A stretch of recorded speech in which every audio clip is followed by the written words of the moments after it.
কাৰণে আৰু অসমৰ যিটো জাতীয়তাবাদ প্ৰতিষ্ঠা কৰাৰ স্বাৰ্থত আমি উমৈহতীয়া প্ৰাৰ্থী হিচাপে অসম জাতীয় পৰিষদ দল বা ভাৰতীয় জাতীয় কংগ্ৰেছ দল আৰু ৰাইজৰ দলে মোক প্ৰক্ষেপ কৰিছে। তাৰ বাবে মই মাজুলীৰ ৰাইজৰ ওচৰত আশীৰ্বাদ বিচাৰিবলৈ আহিছোঁ আৰু মাজুলীৰ সন্তান হৈ ভৱিষ্যত দিনত কাম কৰি যাবলৈ কাৰণে আগবাঢ়ি আহিছোঁ। হয়, এই নিৰ্বাচনী যুঁজত আপোনাৰ ইছ্যু কি হ'ব? ইছ্যু যিটো বিজেপি চৰকাৰে জনবিৰোধী কাম কৰিছে এইটোতো আমি কৈ শেষ কৰিব নোৱাৰোঁ। ইমান দীঘলীয়া তালিকা আৰু তাৰ লগে লগে প্ৰলোভন আৰু বাহুবলৰ তেওঁলোকে ৰাজনীতি কৰি আমাৰ গোটেই অসমীয়া জাতি সত্তাক নিষেধ কৰিবলৈ কাৰণে কাম কৰি আছে। তাৰ লগে লগে মাজুলীৰ ভৱিষ্যত পৰিকল্পনা কি, মাজুলীৰ সুৰক্ষাৰ চিন্তা তেওঁলোকে কৰিছে নাই, বিজ্ঞানসন্মতভাৱে মাজুলীৰ ৰক্ষণাবেক্ষণ দিব পাৰিব নাই, মাজুলীৰ উন্নয়ন লাগে।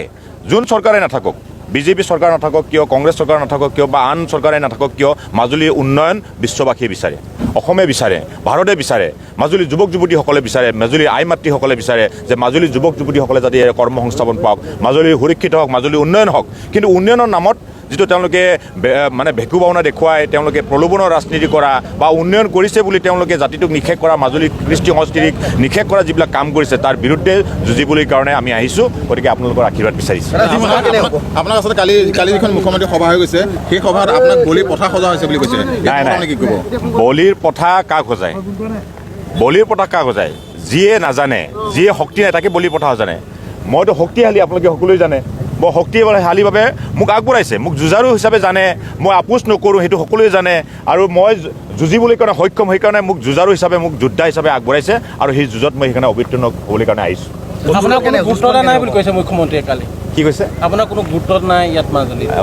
কিয় গুৰুত্ব নাই? মাজুলীবাসী ইমান ধুনীয়াকৈ আদৰিছে, মাজুলীবাসী ইমান মোক মৰম দিছে। মই বিগত দিনত মাজুলীত 15-20 দিন কাম কৰি আছোঁ, মাজুলীবাসী সকলোৱে মোক আদৰি জনাইছিল।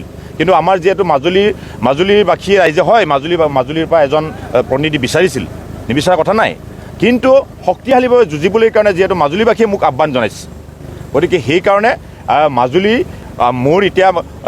মোৰ কাৰণে মাতৃ হয়, মোৰ কাৰণে স্বাভিমান হয়, অসমৰ কাৰণে স্বাভিমান হয়, গোটেই অসমটোৱে মোৰ মাতৃ। গতিকে অসমৰ যিকোনো চুকত কাম কৰিবলৈ কাৰণে সদায় প্ৰস্তুত আৰু বিশেষকৈ মাজুলীত যিটো সুবিধা পাইছোঁ, সুযোগ পাইছোঁ তাৰ কাৰণে মই ধন্য মানিছোঁ আৰু মাজুলীবাসীৰ আশীৰ্বাদ লৈ এই যুঁজত আমি অৱতীৰ্ণ হৈছোঁ। সেইটো নাই, সেইটো কোনোবা ক'লে নহ'ব। আচল কথাটো হ'ল জনতাহে নিৰ্ণায়ক ভূমিকা গ্ৰহণ কৰিব। মই আজি কৈ নিদিওঁ মই জিকিম, মই হাৰিম বুলিও নকওঁ, কিন্তু 100% এইবাৰ বিজেপি বিৰোধী ভোট দিব জনসাধাৰণে। মাজুলীবাসী ৰাইজৰ যিটো আশা চেঁচা পানী দিছে, মাজুলীবাসী ৰাইজে কিয় ভোট দিছিল, বিজেপি কিয় ভোট দিছিল? মুখ্যমন্ত্ৰী পাম বুলিহে ভোট দিছিল, কিন্তু সেই আশ্বাসটোক মাজুলীবাসীৰ মোহ ভংগ হ'ল। গতিকে আৰু উত্তৰাধিকাৰী হ'বলৈ কাৰণে প্ৰাক্তন মুখ্যমন্ত্ৰী সৰ্বানন্দ সোণোৱালৰ যিটো নিকা ভাৱমূৰ্তি তাৰ উত্তৰাধিকাৰী হ'বলৈ কাৰণে তেওঁ যোগ্য হয় নে নহয়? আজি বিজেপিৰ পৰাই বেছি মোক ফোন কৰি আছে যে আপুনি খেলক, বিজেপিৰ লগত আমি থাকি নিৰ্বাচনত প্ৰচাৰ চলালেও ভোটটো কিন্তু আমাকে দিম বুলি কৈছে। কাৰণ তেওঁলোকৰ মাজত এতিয়া তেওঁলোকৰ পাৰ্টিটোক সমৰ্থন কৰা নাই। কি আছে আপোনালোকে সকলোৱে জানে, তেওঁ ব্যৱসায় বাণিজ্য ভাল কৰি আছিল, ব্যৱসায় বাণিজ্য কৰি থাকিলে ভাল আছিল। তেওঁতো গৈ এতিয়া মন্ত্ৰী হ'ব নোৱাৰে, মুখ্যমন্ত্ৰীটো বাদেই দিয়ক, মন্ত্ৰীও হ'ব নোৱাৰে, উপ মুখ্যমন্ত্ৰীও হ'ব নোৱাৰে আৰু তেওঁ যদি ইয়াৰ মাজুলীৰ